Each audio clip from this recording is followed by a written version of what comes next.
So then she says, move on over before Jessica comes up here. Oh, hey, good evening. Hope everybody's having a great Monday. Waiting for everybody to get in. Before we get started, the views and opinions expressed on this broadcast are not necessarily those of the SCV, its GEC, nor any division, brigades, camps, or other subsidiaries, strictly those of us who are expressing them. And I hope tonight's an episode where we do not have a bunch of opinions because it is trivia night. Make sure to share this out so we can get a lot of people playing tonight. We'll try to keep everybody occupied for a minute. But what you are playing to win, and we will announce the winner next Monday, correct, GCB? Yes. You are playing for a chance to win the Confederate Myth-Buster by Lieutenant Commander-in-Chief Walter D. Donnie Kennedy. So it's a great book. Is it a signed copy? It is not. Huh. Oh, well. But you get your signed copy. Yeah. You get it for free. It's a great book. I've read a bit of it. Sadly, I don't have a lot of free time on my hands to finish it yet. But and why is that, Moose? Huh? Why don't you have a lot of free time to finish it? It's been a stressful month. No, I'm trying to get your one of the episode. Oh, my one. Well, I'm also a poor, broke college student, and so it's hard to find a good book to buy. We really need to get some type of it needs to be a shirt. Yeah, some type of thing in the background, like a morning drive time show, where every time you say that, like a bell or like a school bell rings or something like that. Wait! I might have a sound effect loaded in here. I don't, but I do have to feed the ducks. Yeah, that doesn't count. Stop. That's in the gag reel. Hold up. Yeah, I did that to myself. I knew that was coming.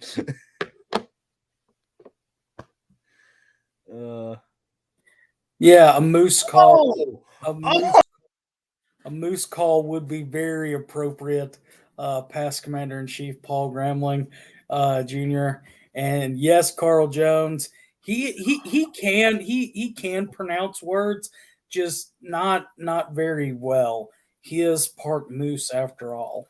Hey, I read Degnabbit. Hey, Michael C. Hardy is in. I see him.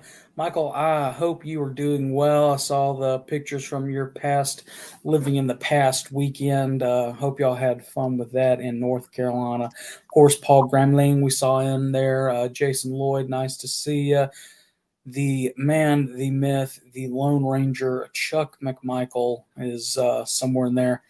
I really hope I've got some questions in here that will stump Chuck. That's the goal, really. Yeah, it really is. Besides the book, you get bragging rights about stumping Chuck McMichael. Dr. Sandy Mitchum, I'm sorry. See you in the chat. Derek, good evening. Ryan, good evening. John, good evening. And that goes back up to our disclaimer. David Pope, good evening. Kyle Thompson, hope everything is going up good up in there in the Commonwealth of Kentucky. Roy Walton from Virginia, good evening. And yes, Landon Johnson is right. The Henry Wirtz Memorial is this weekend. It was advertised in the last issue of the Veteran and this issue of the Veteran with details and stuff in there. I'm going to try to make it, but right now we've got a little great nephew of mine with a little bit of a cold, and he's not doing real good. So depends on how he's doing is whether I'll make it or not. All right, we are. Hey, Chuck, that does not count as a trivia question. We're going to start trivia promptly at 7:10. Yeah, I just made sure I shared everything out so y'all don't have an excuse. But yeah, no, we'll be starting shortly. What in the world? I'm looking forward to it. As I said, you get this lovely copy of the Confederate Myth-Busters. So, really quickly, so the way that we're going to do this, we'll go ahead and explain the rules really quickly. The way that Moose is the official timekeeper for this. I am, of course, going to be reading the questions. I'm trying to get myself some room so that y'all don't see what trivia book I'm using. But it's all war between the states, but it's not going to be purely Confederate trivia as we have done in the past. This will encompass a bunch of other stuff because, well, we should be the know-it-alls on Confederates sources and things like that. But we're going, like I said, we're going to look at all aspects of the war this evening with our trivia. So, rule number one, Connor will ask the questions. When he finishes asking the question, Moose will start the timer. Connor will reread the question. The name of the game is accuracy, not speed. That being said, players will have a minute and a half to answer it before time is called. Now, time will start when I finish reading the first question. For example, let's say question one was, which general commanded the Army of Northern Virginia throughout most of the war? Of course, everybody knows that it would be Robert E. Lee. You would then type in Robert E. Lee. Dr. Mitchell, you can participate. Yes, sir, you can.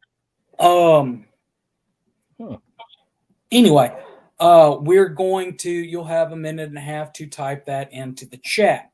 When Moose says stop, everybody who has entered in by that point, because we've got the live screen over here on our side, the live chat, will write down who got the answer correct.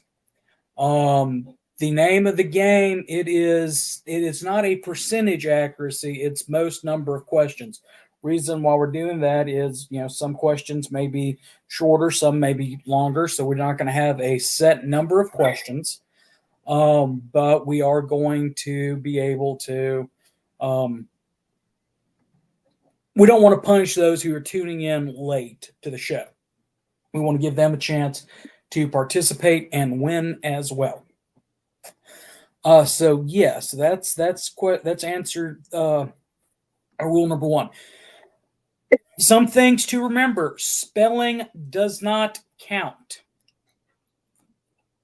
Moose and I, neither one of us can spell worth a darn. Moose can't pronounce worth a darn either. Yeah. As that has already been said. So we're not going to count spelling against you. Like we said, get as many points as possible. It's not percentage. Now, the ruling of the hosts are final. So if you think that we're wrong or the book's wrong, hey, sorry, write a better trivia book and send it to us. And finally, in the event of a tie for first place,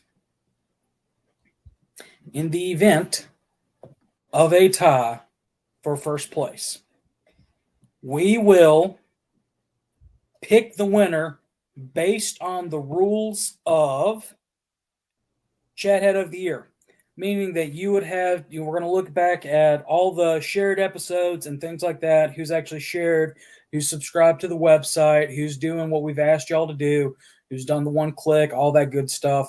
And that will determine out of that group of people who is the winner. If there's a tie with that, if it's, two, we'll flip a coin. If it's more, then we'll come up, but it'll be determined that way.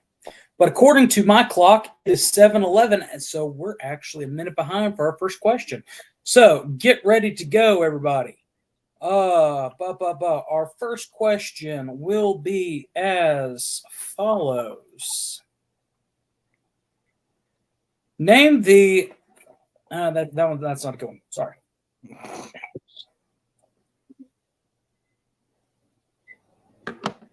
Wait, real quick. Mr. Sean, are you in the chat? He is. I saw him. Mr. Sean, it is part of your job tonight to keep track of the points. How much does everybody have? Hey. Hey. All right, you ready, Moose? You got your timer ready? Yeah, I'm ready. All right, first question. What official held 3 different cabinet posts in the Confederate government? What official held 3 different cabinet posts in the Confederate government? Answers are starting to come in.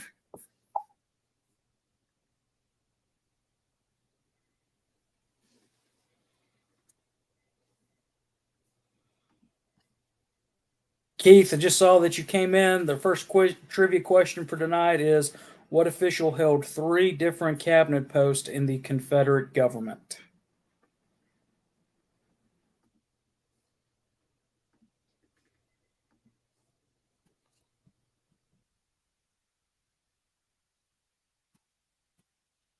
We really need a countdown clock.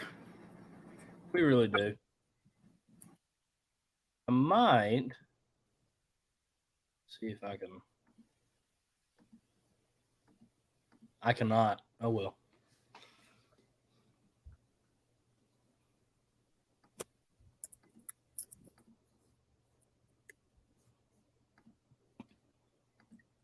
Can you not Google countdown timer and share the screen? Yeah. 1 second. Moose is coming down with a little bit of. We would do that, Sean, but we're giving a minute and a half for people to be able to answer.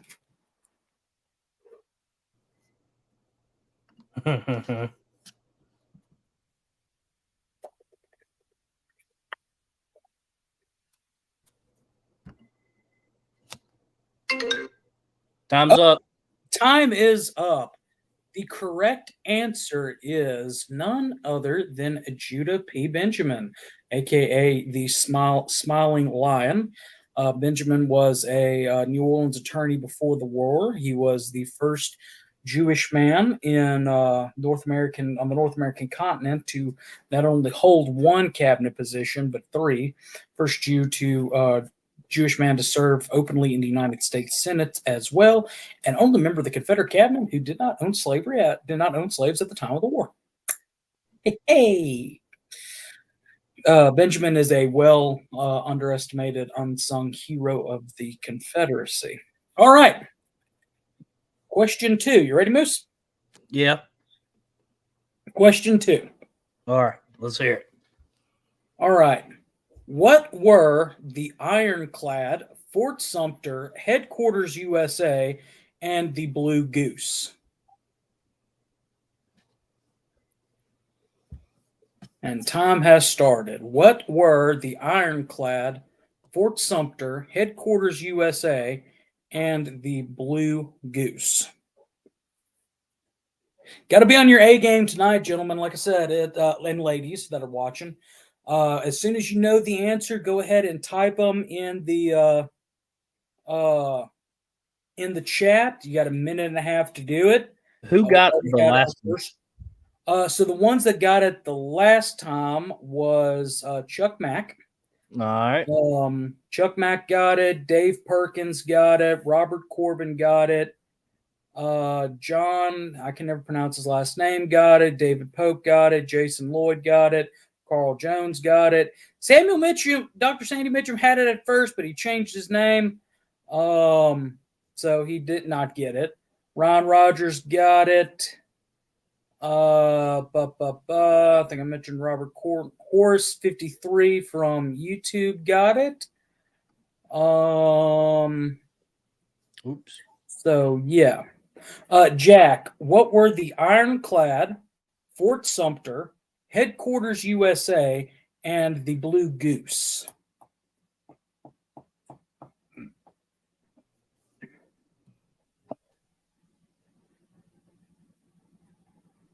All right, let's see here. It's not Sandy, Dr. Mitchum, I'm going to need you to expound on your answer there a little bit. I'm not that familiar with Zebulon York, and I really hope that,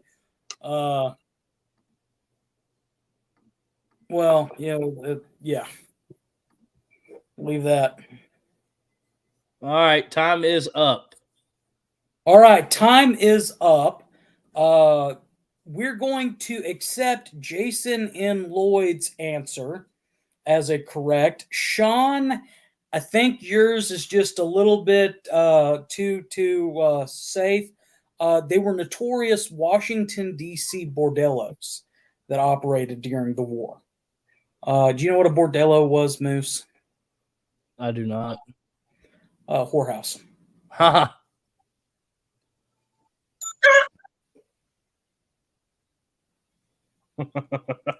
Dave Perkins, you participate the same way as you would with Facebook. You just watch the show on YouTube and then just comment your answers.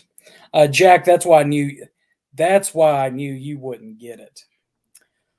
All right. Wait.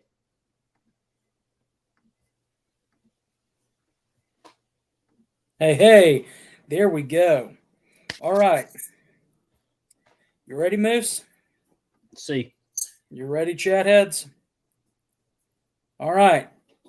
Now, this is coming from this Yankee history book. They're not including the border states in this. We know that Kentucky and Missouri did have secession conventions, and so did Maryland were all arrested before that. But what we're going to do is we're going to go by this question. So here it is. Name the 11 Confederate states in the order in which they seceded. Name the 11 Confederate states in order in which they seceded. Carl, if you make up an answer and it turns out to be correct, you do get credit. You do. We call you the lovely Councilman Carl Jones if you get it correct. No, we don't. Yes, we do.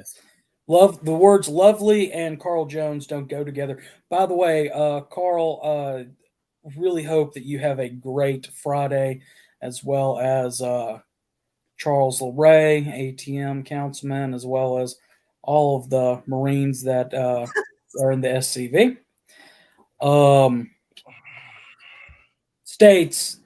States, Chuck Mack, not parishes, states. And then, of course, Veterans Day is this upcoming Saturday. So thanks everybody who served. Amen. Again, the 11 Confederate states in order of which they seceded. I will say this, that McCarthy got it wrong in the Bonnie Blue Flag because, well, lyrically, it just sound-wise, it just didn't add up. In order in which they succeeded, Jack. Okay, you corrected yourself. We will allow it.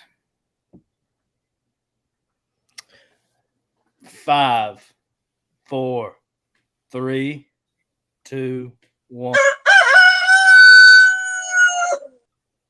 Really wish that would have been a Moose call. That would have made it 10 times better. All right, so the ones that have it correct by the time that it ended, and we actually stop that, and we actually started it a little. Landon, we will allow it in, Landon Johnson, just for But Ron Rogers, you said South Carolina, Mississippi, Florida, Alabama, Georgia, Louisiana, Texas, Virginia, Arkansas, North Carolina, and Tennessee. Jack will accept you corrected yours. South Carolina first. Tennessee. It looks like it's good. And Landon, you're good as well. So I just realized you can put your own sound for the moose clock. I wish I had that. We'll know for next time. We will.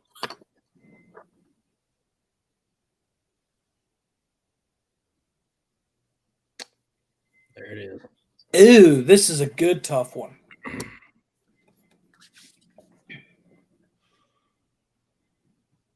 What the heck? What? Look at Chuck's comment. Yeah. All right. I'm trying to figure out if that goes against our rules, Chuck. It doesn't. All right. You ready? Yeah, go ahead. This one's really going to cause some controversy. Oh, But good. again, we're going by the rule book. Who fired the first shot of the war between states?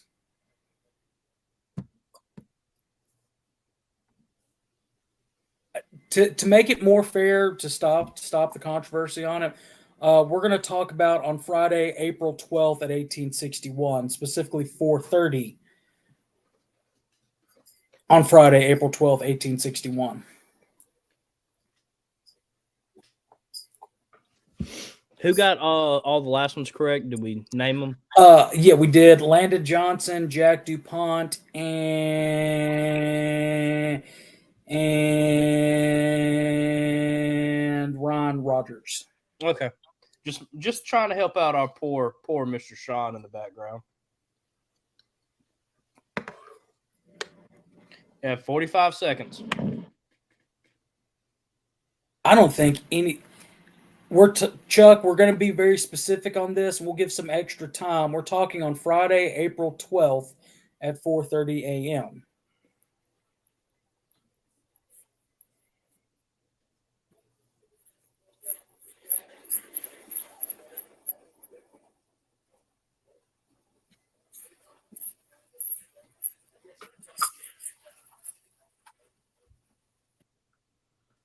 Oh, wait. We'll go an extra 10 seconds because All right. we're being very.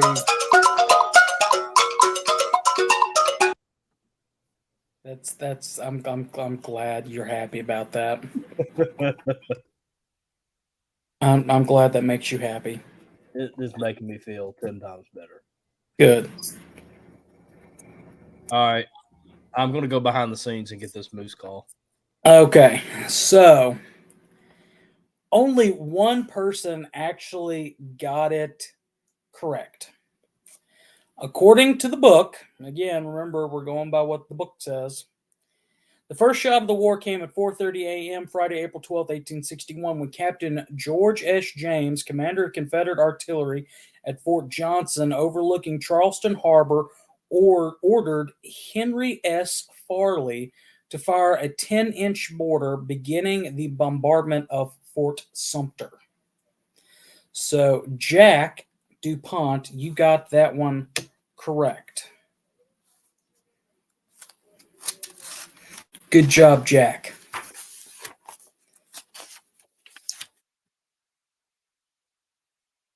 All right.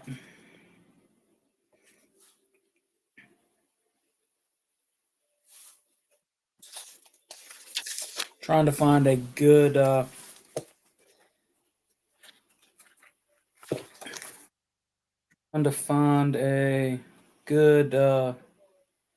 good question.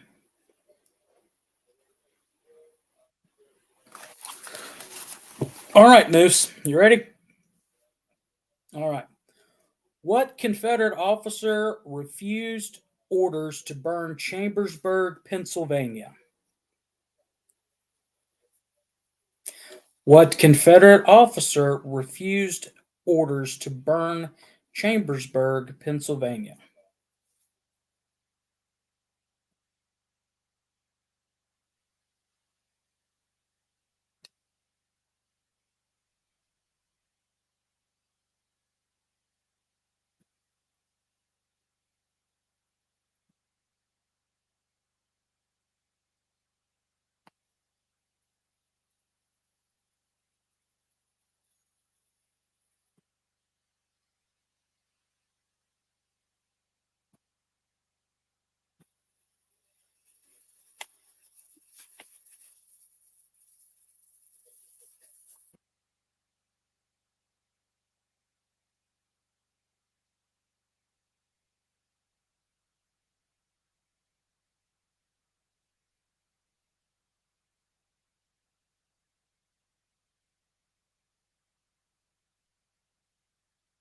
Again, the question is, what Confederate officer refused orders to burn Chambersburg, Pennsylvania?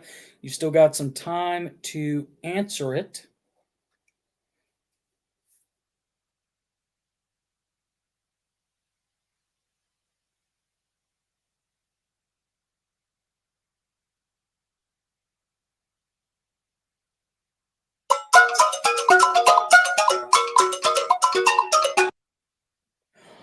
All right, so answers all in. Time is up. People that got it right are David Pope and Landon Johnson. You got it correctly, and that's gonna be it out of that one.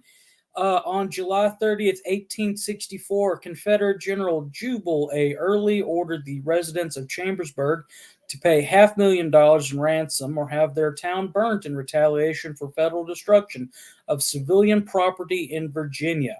When the demand was not met, Colonel William E. Peters of the 21st Virginia Cavalry was ordered to set fire to the town, but refused. He was temporarily arrested, and the town was still set afire.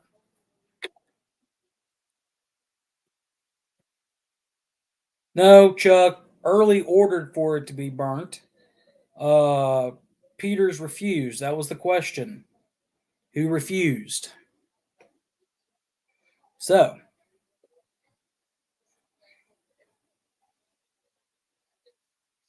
we're going to give you an easy one for this next one. How many horses were shot from under General Nathan Bedford Forrest during the war? And I just saw that past Commander in Chief Larry McClooney's in the chat. He should get that one. And Commander in Chief Jason T Rex Boshears is in the chat. He should get it too.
Time's up.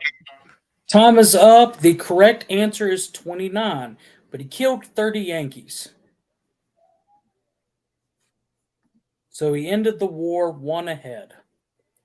So let's see who got 29, Moose. I'm trying to do a little something in the background. So look there for me if you can. All right.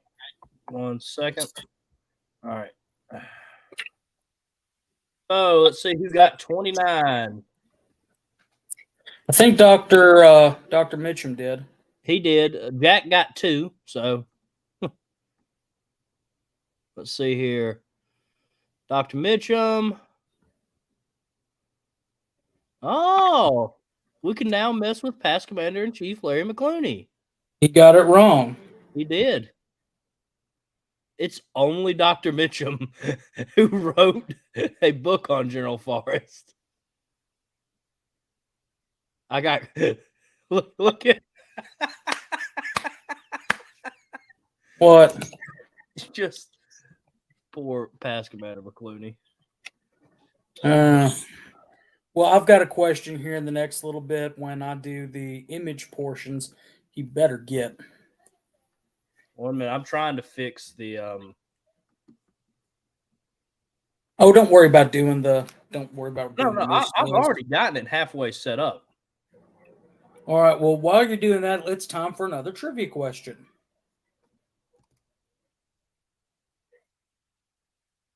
Let me know when you're ready. All right, 1 second.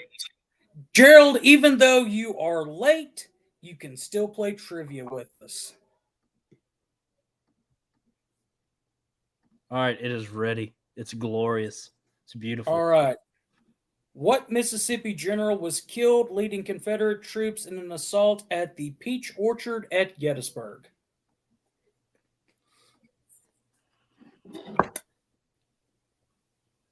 Again, what Mississippi general was killed leading Confederate troops in an assault at the Peach Orchard?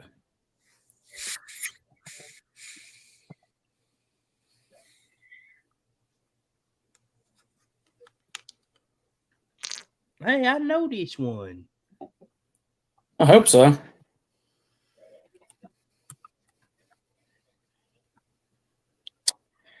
Do, do, do.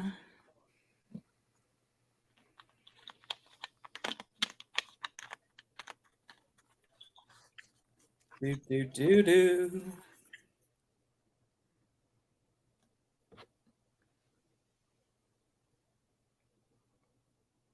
That was way too fun to make, by the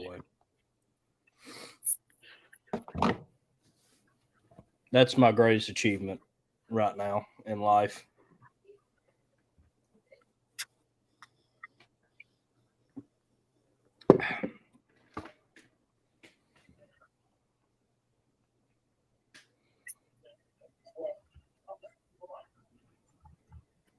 Got 10 seconds, people.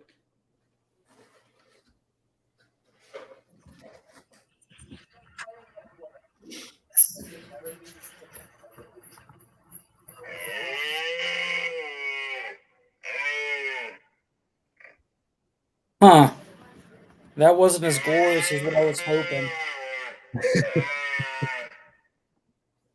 Somebody shoot that animal. All right. The answer is William Barksdale. Who got it right, Moose? Crap, a ton of people did. Let's see here, going through the list.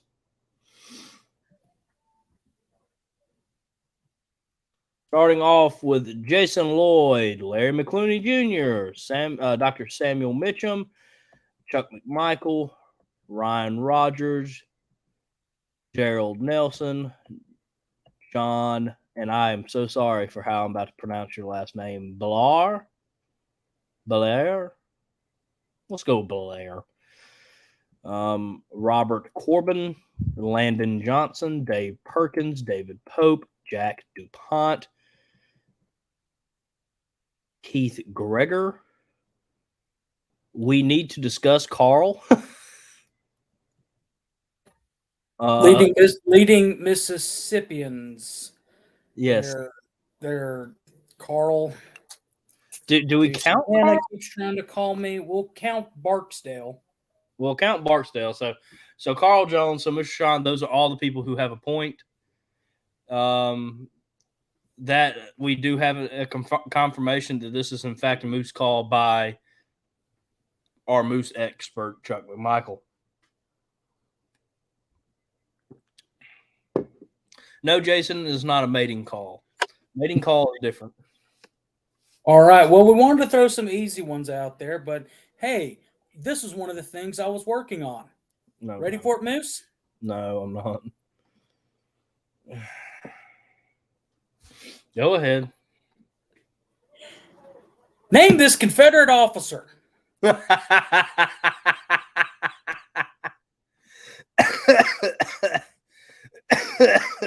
Crap. Long I. So is your name Mr. 1 second.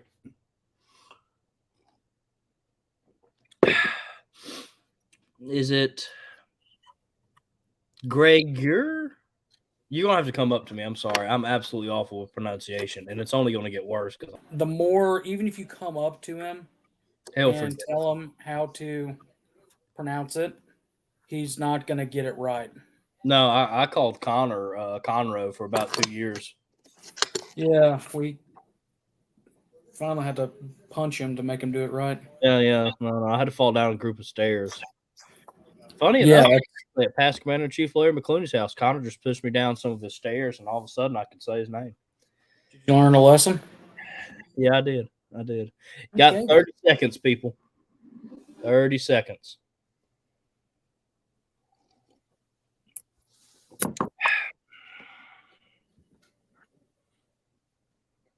I think I favor him.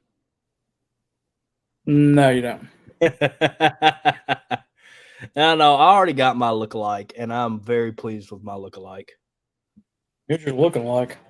You're the one that made the joke. If you can figure that out, I'll give you Well, you just need a private message, man. time's up. People are going to get so sick of hearing that moose call by the end of tonight. Yep. That is Colonel John S. Mosby. Let's see who got it right.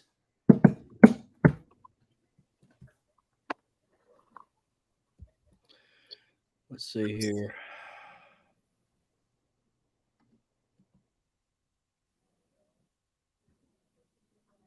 John Blar, Chuck McMichael, Ryan Rogers, Jason Lloyd, David Pope, Robert Corbin, Larry McClooney, Landon Johnson, David Perkins. And that is it for who got these right. All right. Really quickly, we have a couple more picture ones, and we're going to go back to the book. All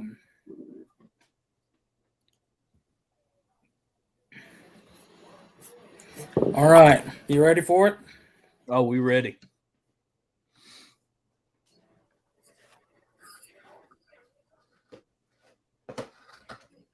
All right. Who is this Confederate officer?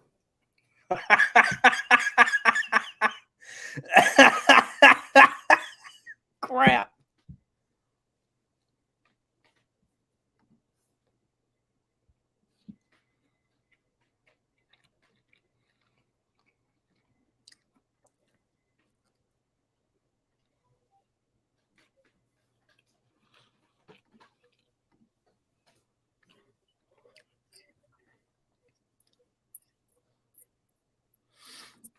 I think we've upset Carl.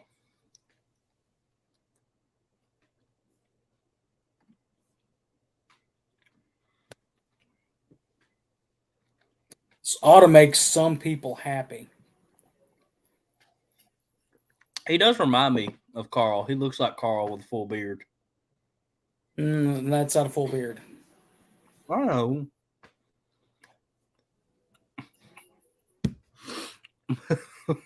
Carl, how much money? Is my only question. How much?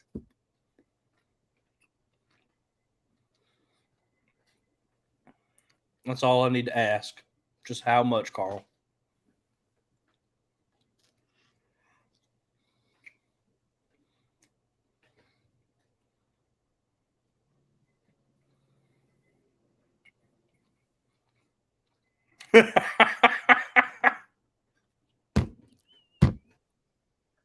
All right, is that Tom?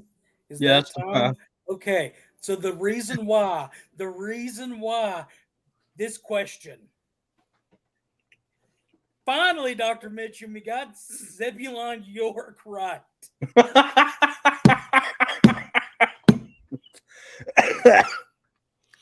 So everybody who answered Zebulon York after this, Jason Boshears is not included on this because he says I'm liking Zebulon York.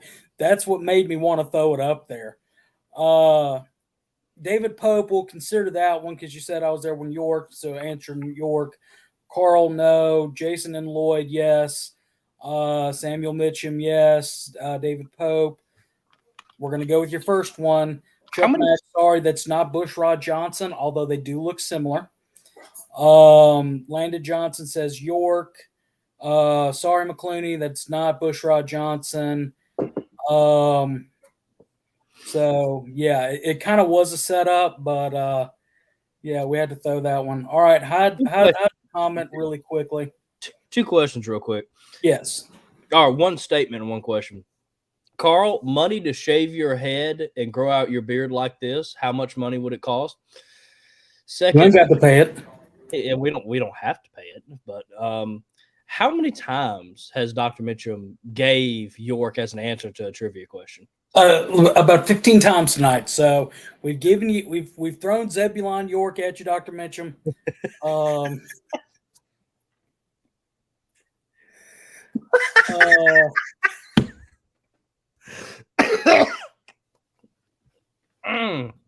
He had an arm amputated, third Winchester, refusing to be captured. He rode 20 miles an hour after losing an arm, saying to tell the Yankees they could keep the arm. All right. Gosh. You ready, Moose? Yeah, I'm ready. All right, hold on a second, because this one actually has some. I'll give because everybody's saying it's a setup. I'll give an easy one, and I'll save that one for our last picture question. We've got 4 more picture questions, including this one. So, name this Confederate general. All I'm going to say is if a certain educator gets this wrong, I'm going to be upset. Larry McClooney gets it wrong, I'm going to be upset as well. That's who I was talking about. Yeah, I know. Well, I've had Who is it? I've had so many people tell me that, to be honest, Commander.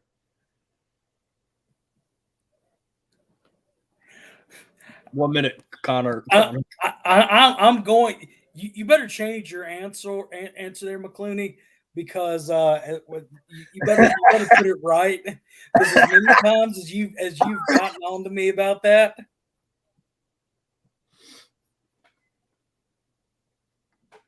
Okay, Carl said he will shave his beard and grow out side hair like that if someone makes a small $200,000 donation to the museum. I'm begging, I'm asking, as a chat heads, as 1,000 people that watch this live every week, over 300,000 people a year watch it. I'm asking, I'm begging, please, everyone, give me this.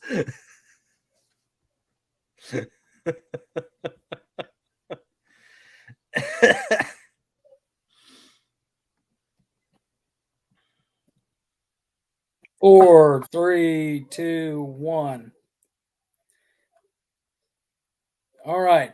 Yes, the answer is General PGT Beauregard. I was not going to accept this as an answer, McClooney, because how many years have I joked with you about Bobo, and you always answer back, it's Beauregard. I was not named after the dang dog. Talking about Tom and Tara's dog. Time out. I just wanted to mention, Commander McClooney, you're going to dislike me somewhat after this. I was trying to convince Connor to not give you a warning and then just not count your answer. Yeah, I was about to, as many times you've, I wasn't named after the dog. Yeah. Okay. Do we count Carl's? View it post show. All right. We have two more Confederate generals and then a third picture question after. You ready, Moose? You ready, chat heads? Yeah. Oh gosh. Who dis? Who dis? Who dis? This one should be another easy one.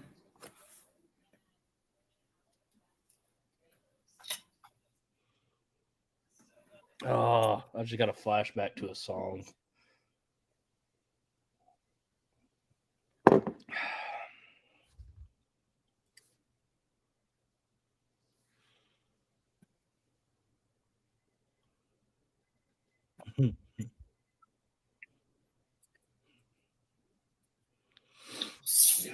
$50 seconds, people. 50 seconds. Hey, how are y'all liking the picture questions? For those that have played trivia before in the past, go ahead and let us know how you're liking that. That's just something that was in the trivia book that I figured was a nice little break up from the mundanity of just asking questions over and over and over again. Yeah. Um, Hey. we try to do. Hey, yeah, Yeah, we try to do trivia at least. Well, there'll be some ATM questions. Don't worry. We try to do that every once in a while, just to trivia about once a year. We'd like to do it, pretty regularly. But we figured it would, break things up. So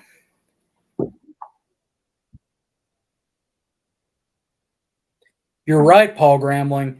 Gramling, it is good for those that can't read. And time is up. That is correct, gentlemen. For those that answered John Brown Gordon or JB John B. Gordon, um, ended up commanding a corps there at the Army of Northern Virginia there at the end, wounded at Sharpsburg.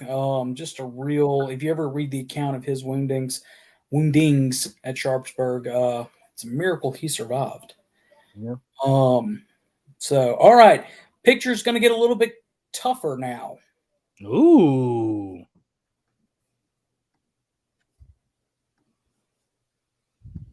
Who dis? Phil? It's not Phil Robertson. I was wondering if you.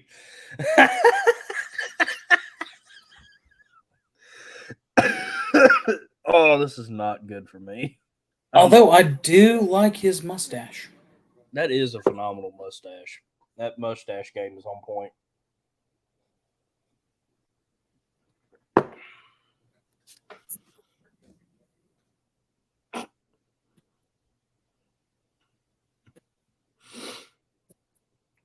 Oh.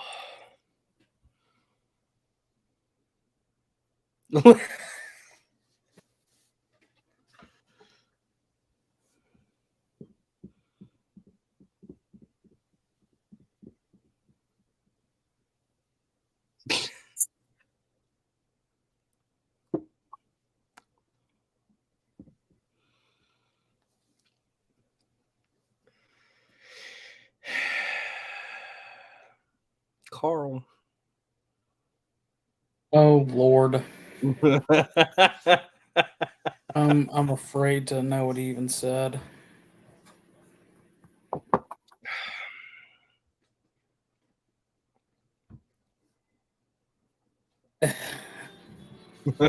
Yeah.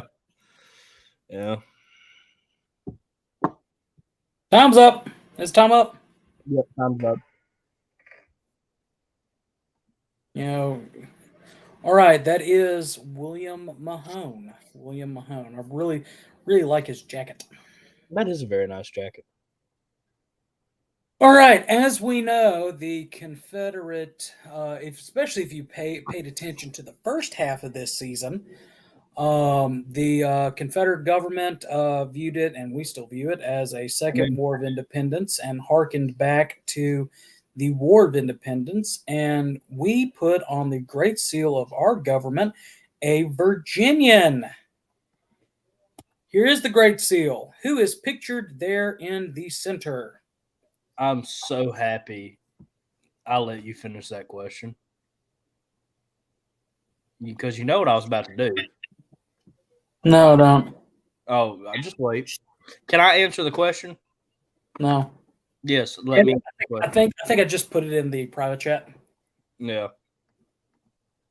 Yeah, I was about to say that, and then I was like, "Let me listen to the question."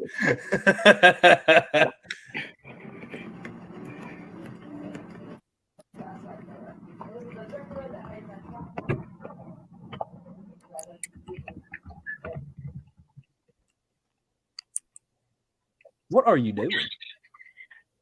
Googling a potential backup question. Nah.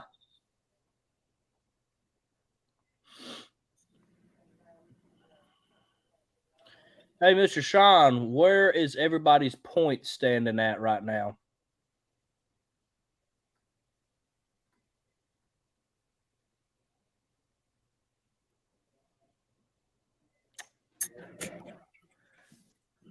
Carl, I have to ask a question. on your last post, you said it was Cooper C. Cooper who was a Mississippian. What does the C stand for? Cooper.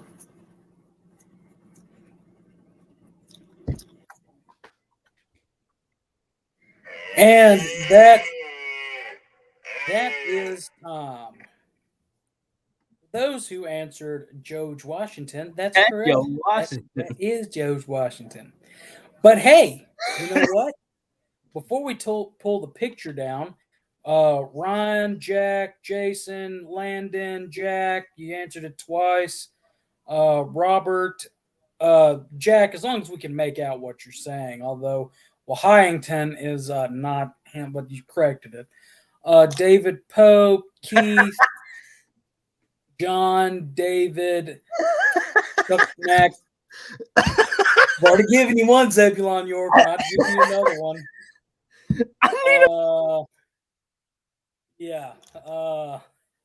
They got it right. But while we still got it up, pictured on the Great Seal are a number of plants. It is, to be exact, 1, 2, 3, 4, 5, 6 plants. Name the 6 plants. Moose, start at the top. Yeah, no, I'm here. Dr. Mitchum with the joke of the night, man. Name the 6 plants that are on the Great Seal of the Confederacy. I'm really happy about this question because of where I work, the department for which I work. Agriculture. You never know. I could come work with you. No, you can't. Why can't I? We'd have a great time. No. Yeah. No. Don't you want to have brotherhood every day? No. Every weekend when we do SCV stuff? No. Why not? Because you know I barely get off work as it is. Yeah. But think about it. We would have a great time. Again, the question is, name the 6 plants in the Great Seal of the Confederacy.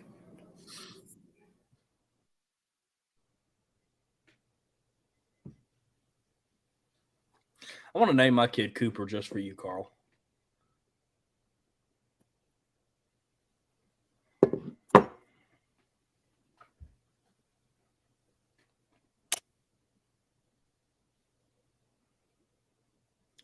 "15 seconds, people." Come on, it's 6 of them.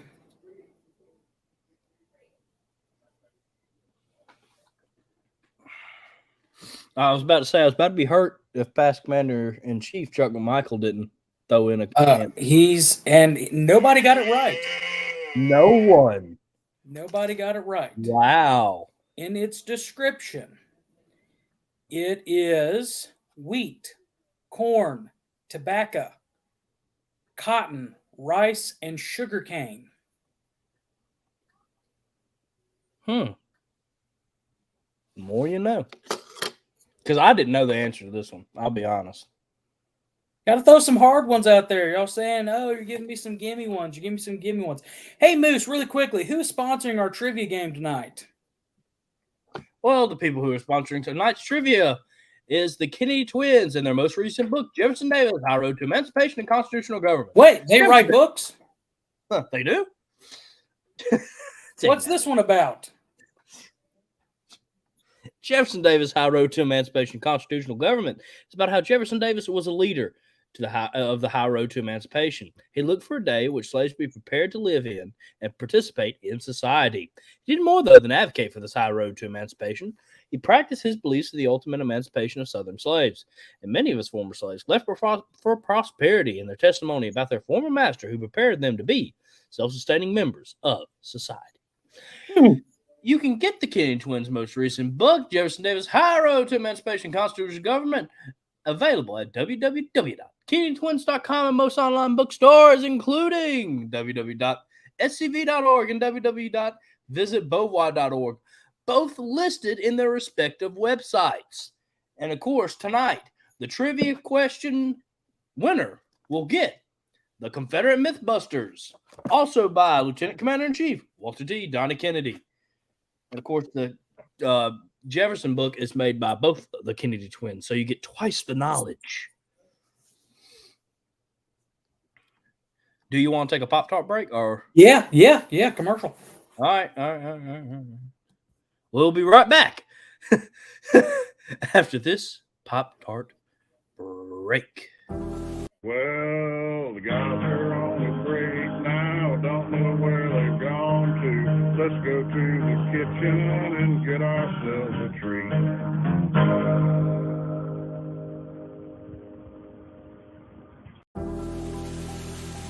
There is a place, nestled in the rolling farmland of southern Middle Tennessee.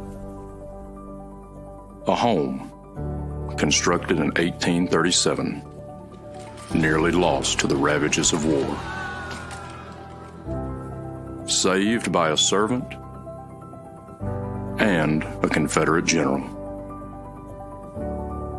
A place where families loved and lost.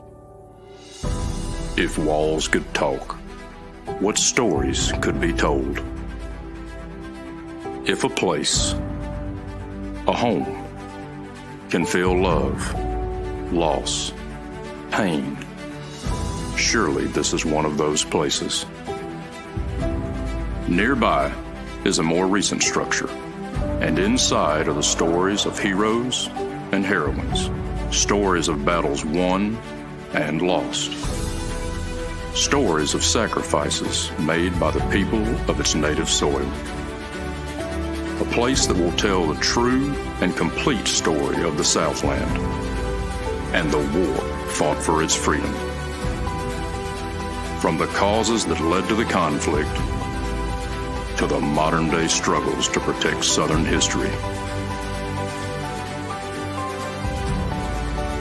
Historic Elm Springs and the Confederate Museum at Elm Springs are the general headquarters for the Sons of Confederate Veterans. A place where the story of the Southland and its historic struggle is preserved and told. Come and discover your history.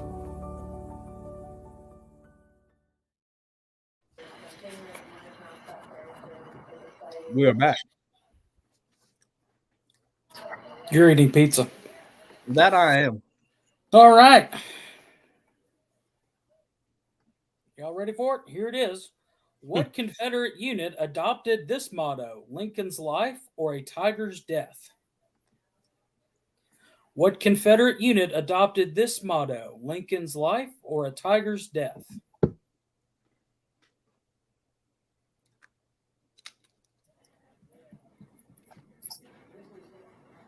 What Confederate unit adopted this motto, Lincoln's life or a tiger's death? Hey, Moose. Yes. What Confederate unit adopted this motto, Lincoln's life or tiger's death?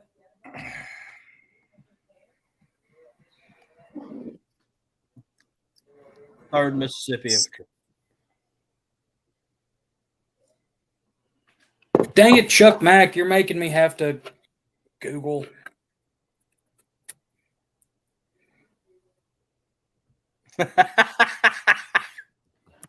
$30 seconds left, people, or 35, but close. We'll give you some extra time because okay. We'll accept some of the answers that are coming through. I'm gonna change the rules.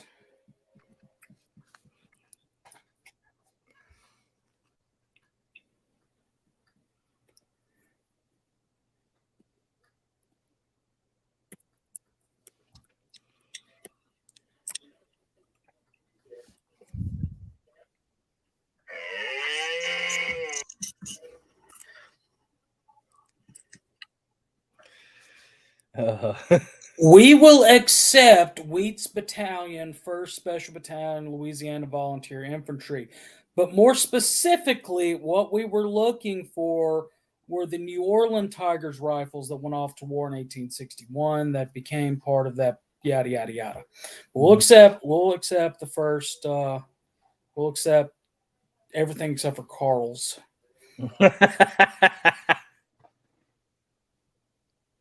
Yes, I am, Mr. Sean. Real quick, Mr. Sean, while we have you, who's in the lead right now? Well, he is calculating. Jason Boshear's got it right. Jack, you just put Zoovs. I think that's a little bit too. We'll accept Wheats Tigers. First we had special. Yeah, we'll accept that one from Landon. We're not accepting Orzak. Robert Corbin will accept it. We'll accept John's. We'll accept David Pope's. Then Jack. Yeah, we'll accept Chuck Maxon. All right. This one is a little bit more specific. There, we threw an ATM one there, Chuck Mack. Even though they fought in the A and B. I know. Ready, Moose? Yeah. Sure you're ready? Yeah. All right, now you're ready. What national political post was held by Confederate Albert Sidney Johnston, who was killed at Shiloh? This is before the war, but what national political post was held by Confederate General Albert Sidney Johnston, who was killed at Shiloh?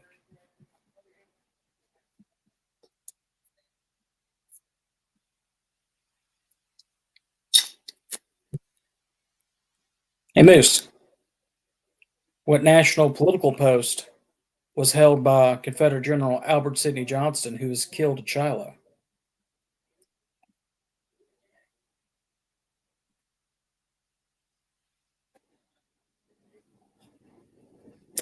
Albuquerque, Jason. I can name random places too. We need the political post that Albert Sidney Johnston held before the war. Johnston was killed at Shiloh.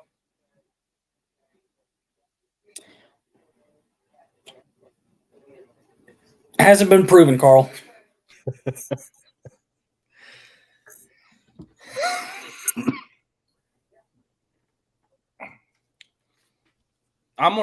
My answer is gonna be Carl's answer. I think Carl's really onto something here.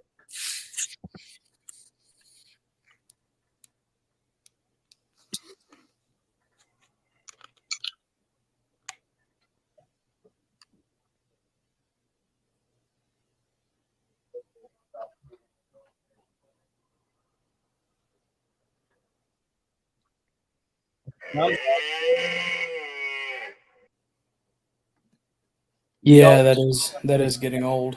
Yeah.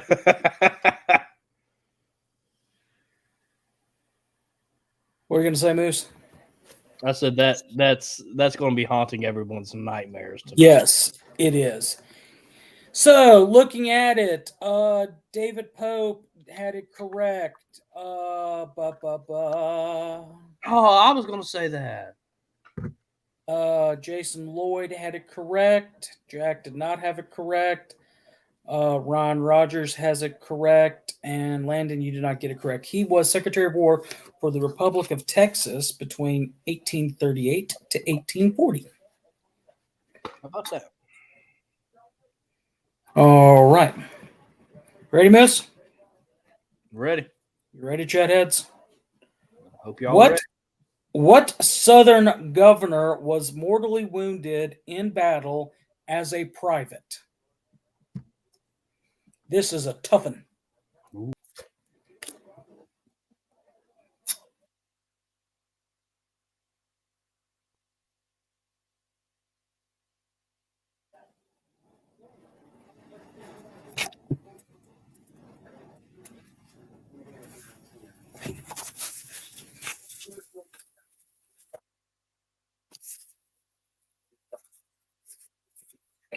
The question was, what Southern governor was mortally wounded in battle as a private?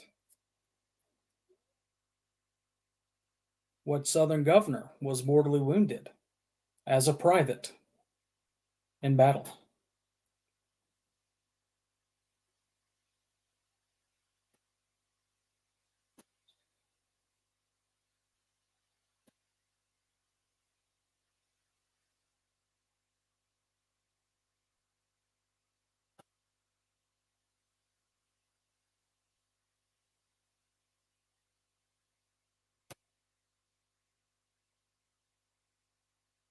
Oh, I'm not seeing anybody getting the what Southern governor was mortally wounded in a battle as a private.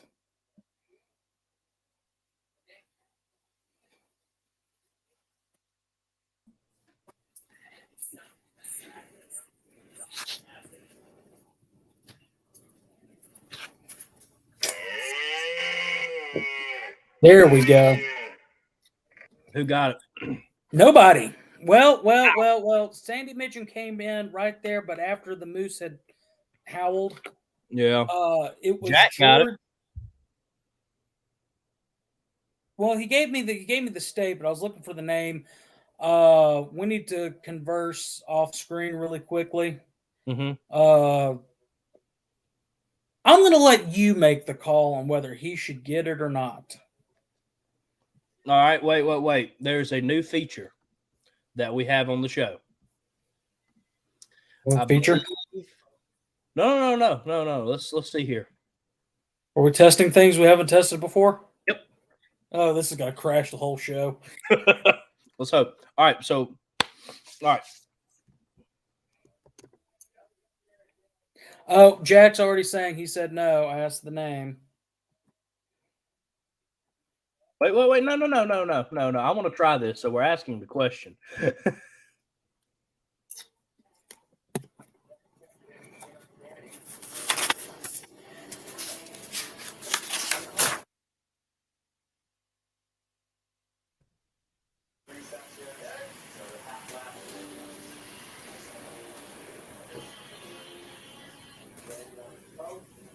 All right. Almost done.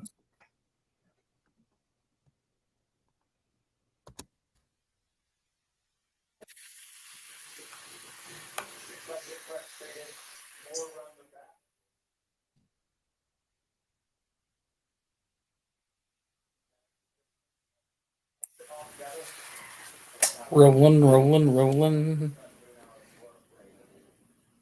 Ooh. There we go. All right. I'm not seeing anything. Our Facebook people should be seeing something soon. Let me see if it's up. It's only going to be on Facebook. I'm so sorry for our YouTube people. I actually can do it on YouTube as well if y'all give me a second. Oh, pish posh.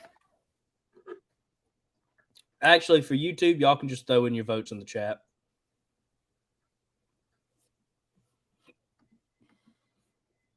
So what are you doing, Moose? I think. I wanted to start. Oh. Okay, then. I'm hearing myself. All right. We have a poll in the chat. Okay, so are getting fancy up in here. Well, because we've been waiting, Dr. Mitchum did give us the correct answer. after the while we're waiting on Moose to do his fancy poll, which we could just had everybody writing yes or no.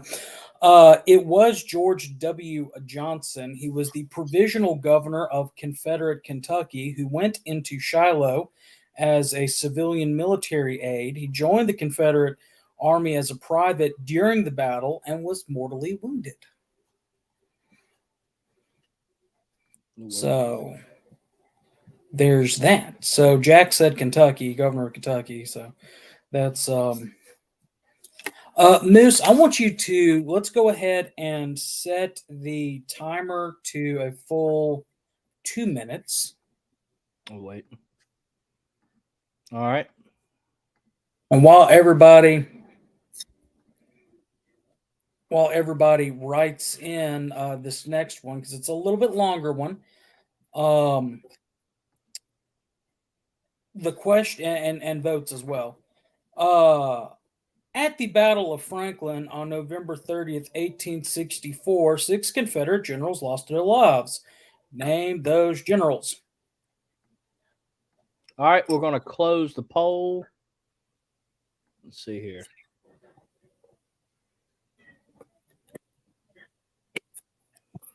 77% of the chat heads say yes.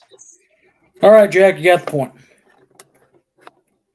Again, the current one is name the 6 Confederate generals that lost their lives at the Battle of Franklin. This does include the one that was mortally wounded and died after the battle, the ones that died in combat, and the one that was mortally wounded, and died afterwards. Technology. We got fancy stuff here now, boys.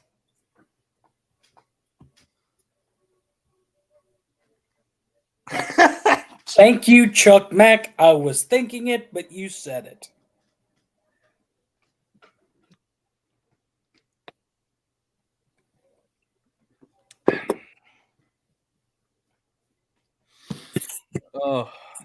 What's going to be the big last question that we use to trump everybody?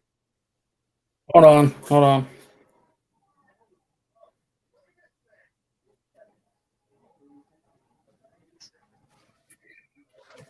It's actually going to be from the portion of the book I've never asked a question from.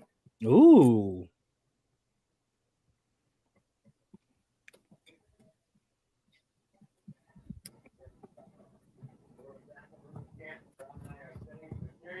That's 100% positive, Dr. Sandy Mitchum. He wasn't a cat, and he died post-war. I just could see him legit looking at the camera. Y'all sure?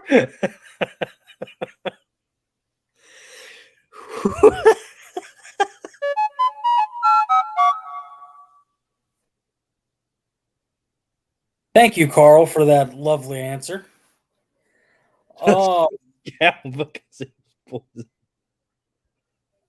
In no particular order, Claiborne, Adams, Gist, Straw, Granberry, and Carter. So sure, Chuck Mack, type it out. Again, that is anybody who answered Claiborne, Adams, Gist, Straw, Granberry, and Carter. While Chuck Mack is typing out that question, he still died as a result of the battle. I said in there, including the one that was wounded, David. Play back the recording. Let's go back to a minute, 30 seconds. All right, 1 second. Here's you another A&V or ATM one, Chuck Mack. While I am while you're typing out yours. Let me know. Give me a thumbs up when you're ready, Moose.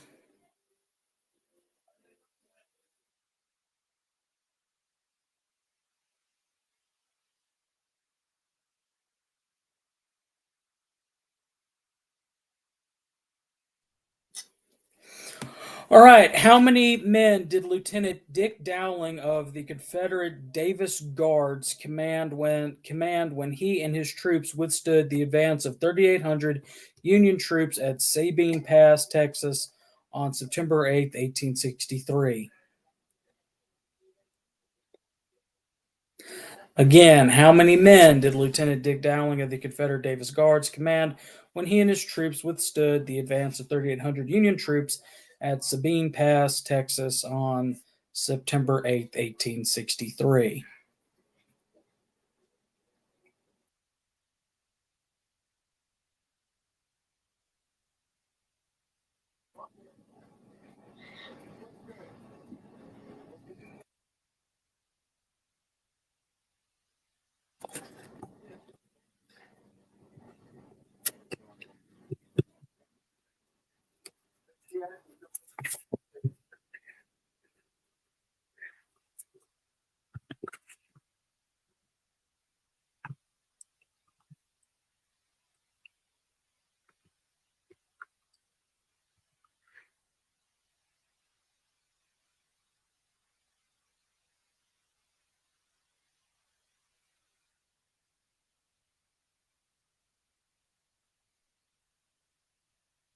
How many men did Lieutenant Dick Dowling of the Confederate Davis Guards command when he and his troops withstood the advance of 3,800 Union troops at Sabine Pass, Texas, on September 8th, 1863?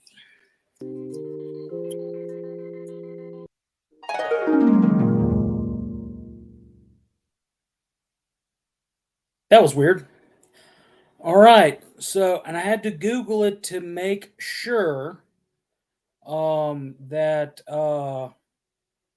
and there's some conflicting answers. The Wikipedia article matches what the book says, but I've seen some other articles.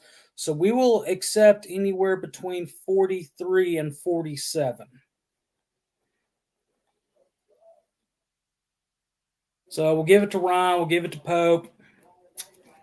We'll give it to Landon.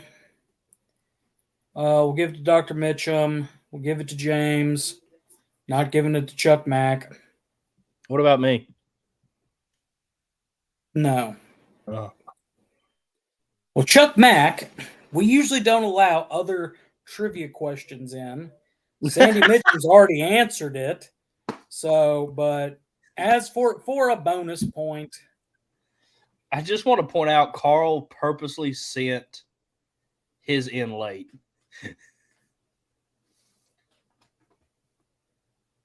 Carl. Carl.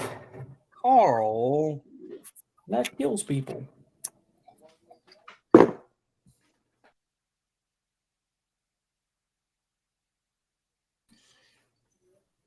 right, read the question. For a bonus point. What Confederate general was killed at the Battle of Mansfield by a Yankee who had already surrendered? Give us the Confederate general and the surrendering Yankees. Yeah.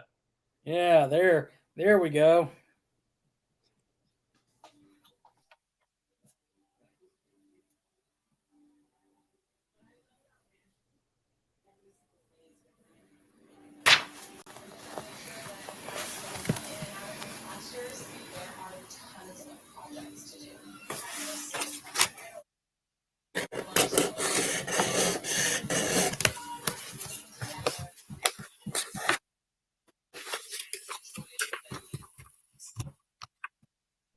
You good?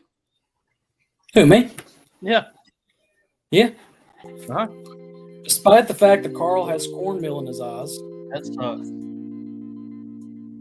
Is this supposed to be like the Jeopardy final theme song music? I mean, there's been a couple minutes tonight that me and you haven't talked. So, for a good. No, I'm talking about the background music. Oh no, I'm playing background music to fill in the It's void. like a cheesy movie. It could be, but again, I'm playing this to fill in the noise for when me and you aren't talking.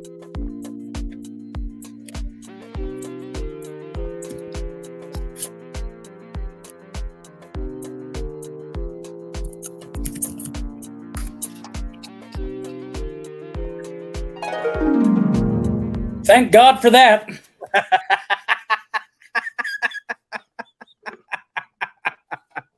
All right, so it was Alfred Mouton who was killed. So everybody who answers Mouton gets 1 point. Jason N. Lloyd put who was the federal commander on there, so we're going to give him 2.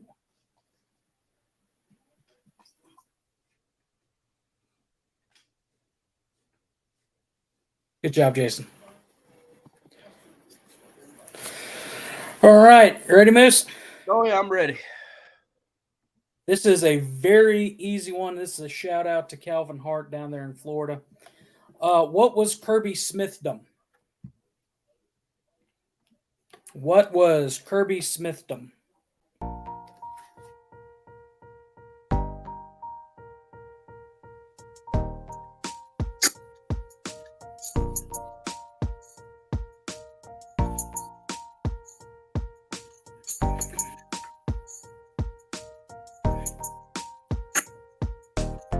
Come back to haunt me in a couple years.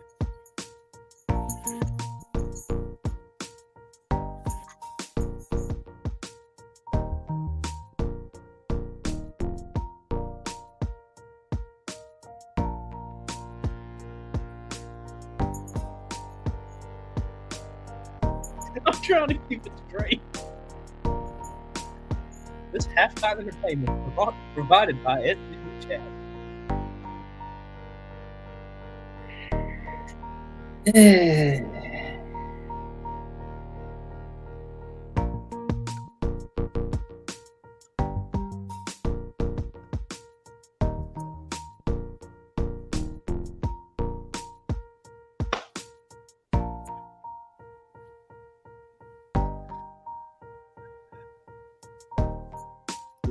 Finally got it. Yep. Gabriel's gonna have 3 videos of me dancing. It's just phenomenal.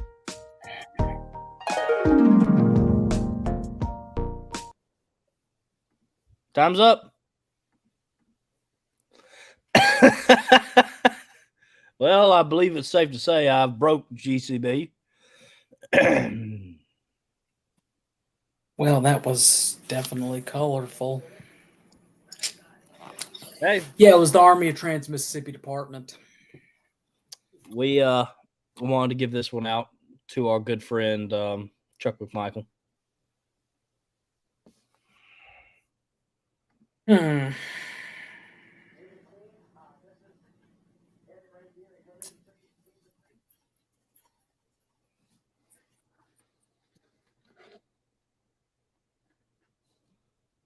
Okay.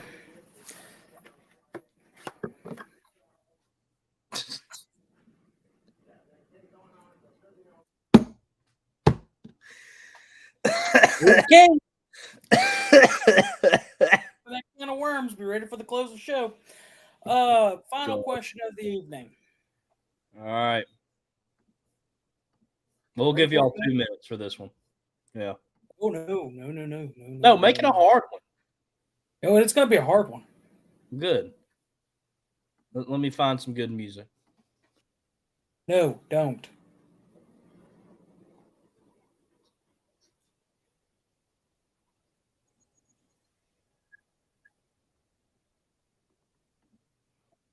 Let me know when you're ready.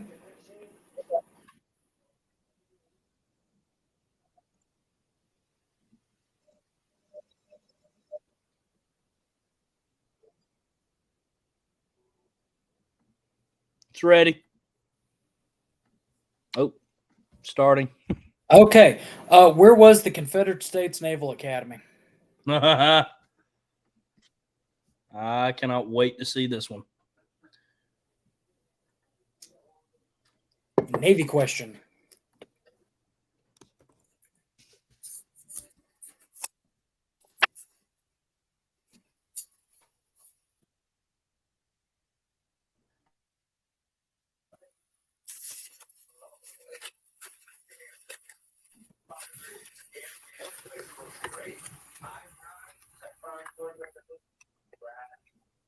We already have so many different answers coming in.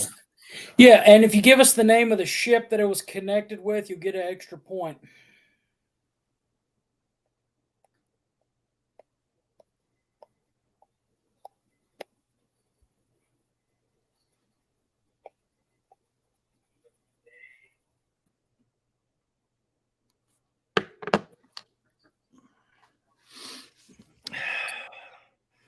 Don't make me play music. What you want to talk about?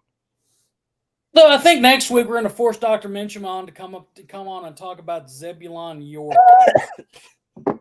I think he should come on here and talk about Zebulon York and yeah.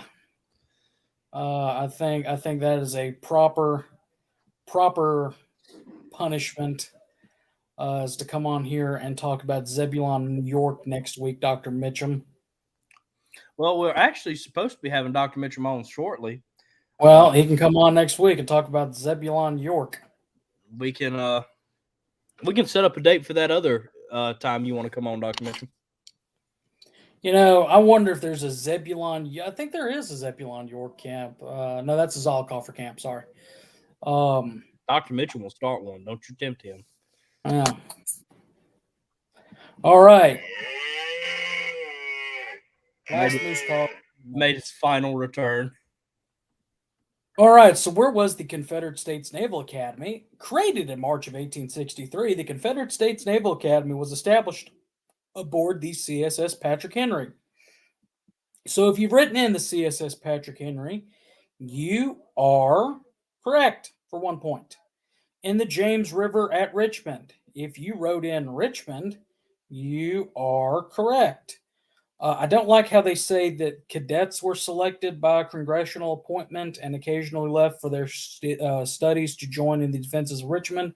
I think that should be midshipmen were selected by congressional appointment and occasionally left their studies to join in the defense of Richmond. I'll be writing the writer of this 40-year-old book a letter. So, yeah, CSS Patrick Henry, Richmond. Hey. So, yes, haha.